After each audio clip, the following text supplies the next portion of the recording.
Ya, mambo vipi? Bila shaka kila mmoja yuko shwari. Mimi niko poa. Niko poa na leo hii tulikuwa tunataka tuongelee kwa tabia fulani hivi ambayo hii tabia wa mara nyingi naiona iko na jamaa wengi sana mtaani. Tabia hii ya kuwa unatembea na mwenzako, pengine mko ziara fulani hivi, lakini yule mwenzako kila mkiona kitu ambacho mtaka kununua, kama pengine ni matunda kama ndizi, machungwa, utapata nakwambia, mwanangu uko na 20 ya karibu hapo ununue. Unaona?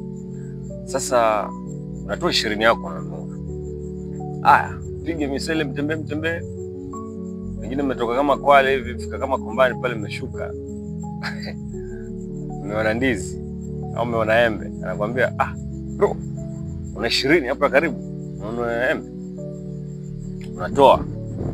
Taenda pengine Ukunda kule unapiga misele. Alafu akiona kama njugu hivi, pengine mko beach ufuoni, anakuambia, bro, pengine uko na 50 karibu hapo ununue ndizi hapo, tafune.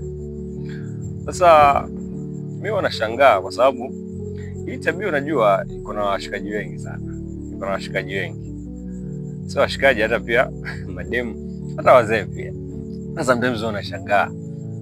Ukitembea pengine ndio mwenzako kwa pengine imefika jioni hivi, ukiangalia ukiassess ile tour yenu, wewe ndio ambao umespend. Jamaa. Sasa utapata washikaji wangu pengine hawa nyumbani naambia, hivi mwanangu una 20 ya baby hiyo? Kwa nunua. Ama jamaa zangu nao mafize bae, una 10 ya baby hiyo. So there's some people hawapendi kuspend.